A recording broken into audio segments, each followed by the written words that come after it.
Moving on to 1440 in partnership with Policy Genius. Good morning. It's Tuesday, July 14th, and another major school district has announced it won't fully reopen in the fall. That's not going to make Betsy DeVos very happy. She might take away your funding. Federal funding. She can't take away it all, but federal funding. Need to know. LA public schools to stay remote. Oh. But this is unless charter schools close and they defund the police, right? Because it was the Los Angeles Teachers Union that said that stupid shit, right? Los Angeles and San Diego public schools will remain online only when they reopen in the fall, officials announced yesterday.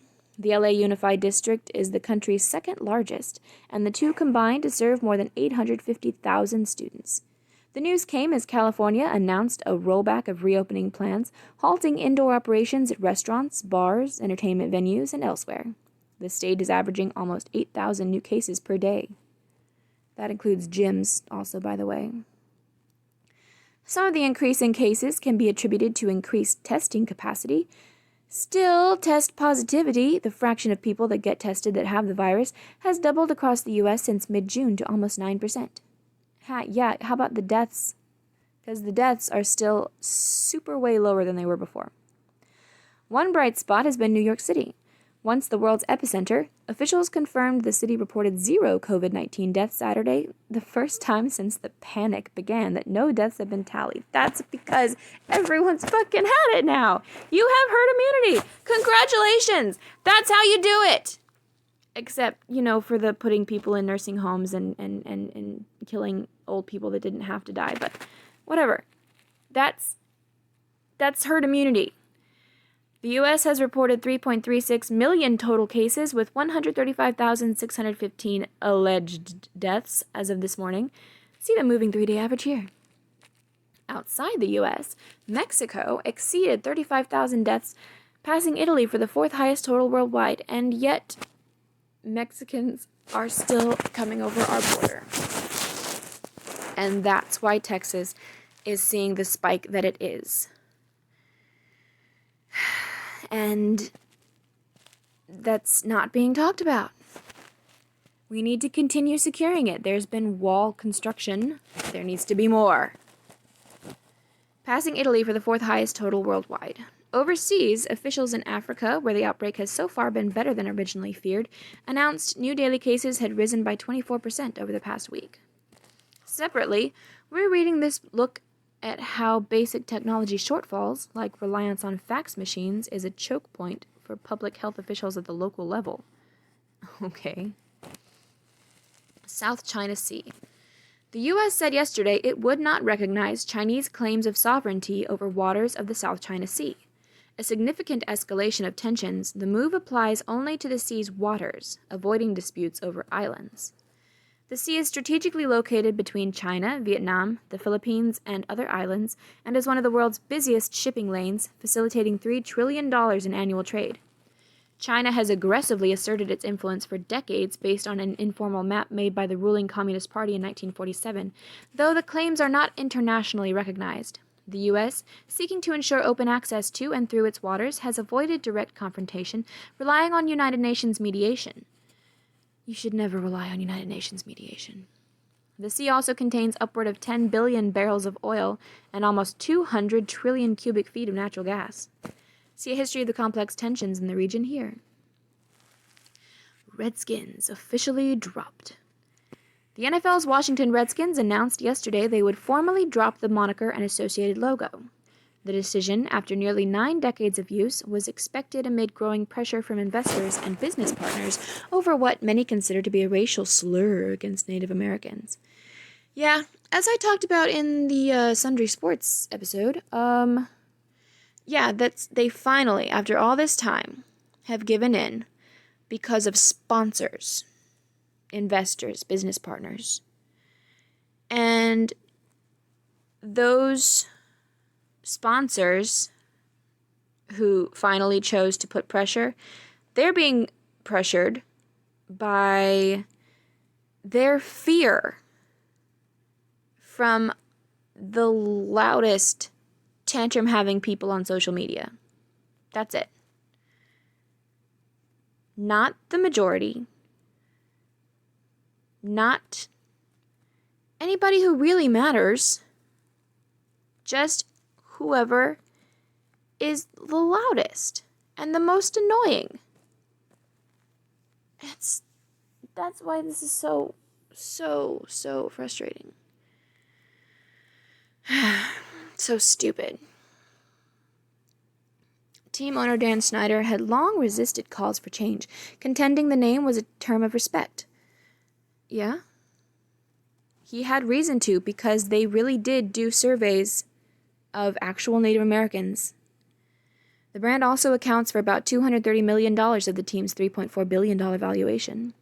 A replacement name has not been revealed, but leading contenders include the Red Tails, an homage to the Tuskegee Airmen, the Black World War II Squadron, whose planes had distinctly colored tails, and the Warriors, said to be a Schneider favorite. The Red Wolves has also emerged as a fan favorite, which could leverage existing uniform design. See a history of the term Redskin here. Or Red Foxes. There are no foxes in the NFL. But I had the most brilliant idea. They should be the Washington Squaws. Just think about it. Women are awesome. No other NFL team has their name giving homage to women.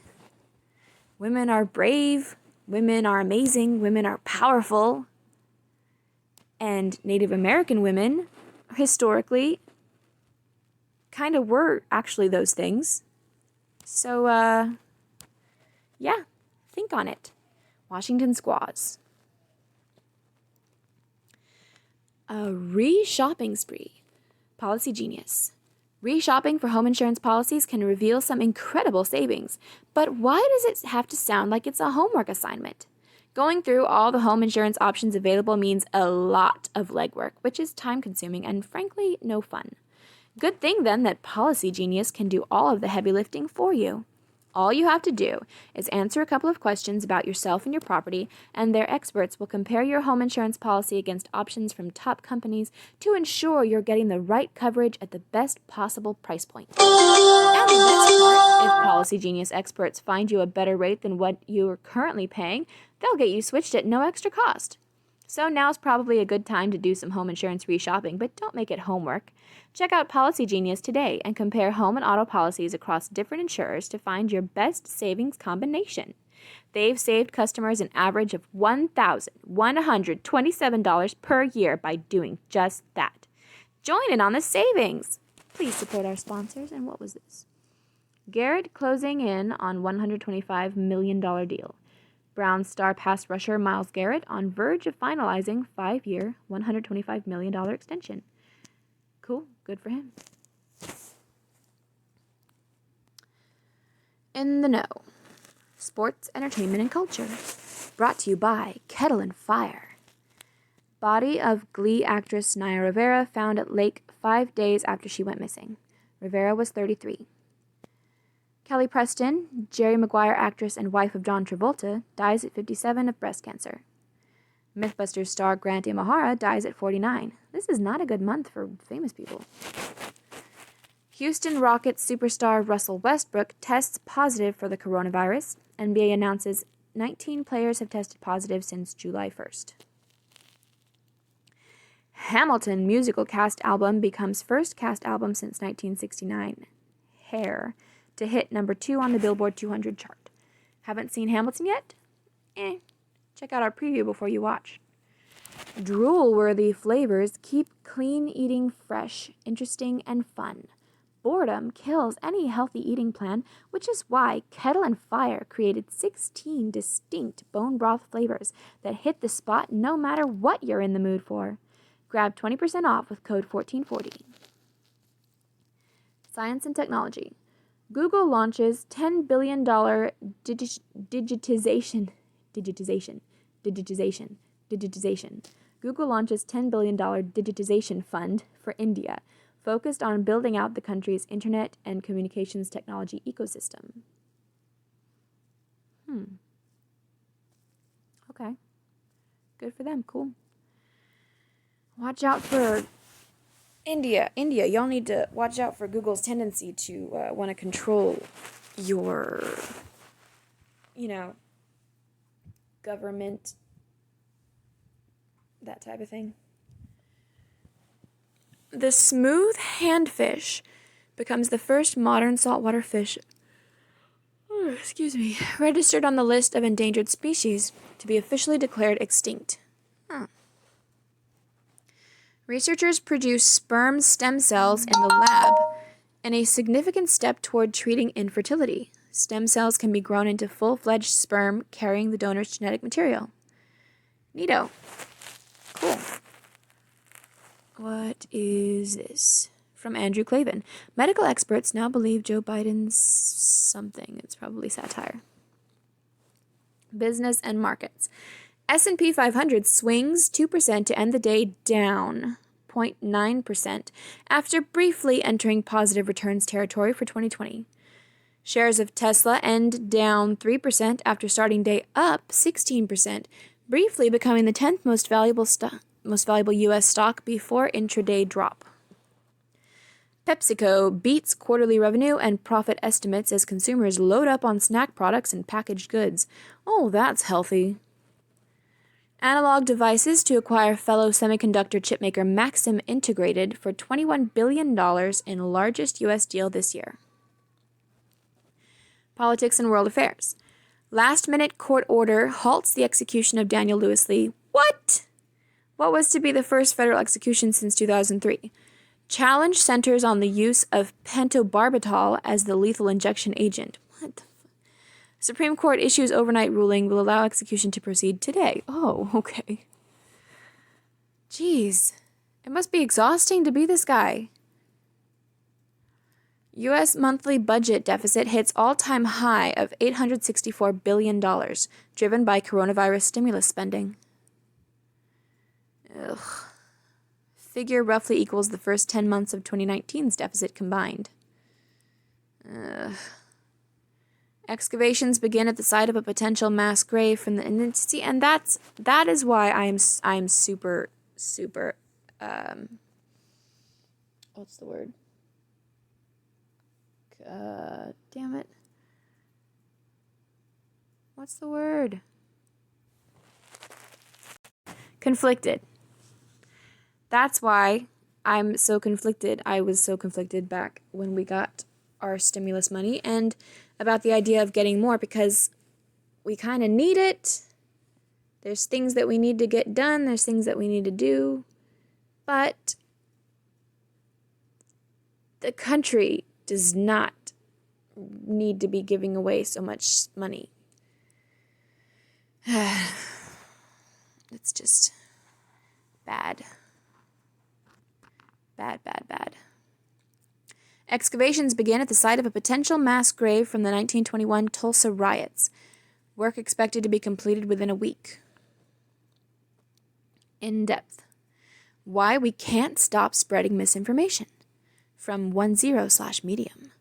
Whether it is banal and relatively harmless, like a monkey playing memory games, or has real-life implications, our brains are hardwired to read and repeat easy-to-believe chunks of information. And for some reason, we disdain researching and verifying. The Bomber Mafia, from Revisionist History podcast.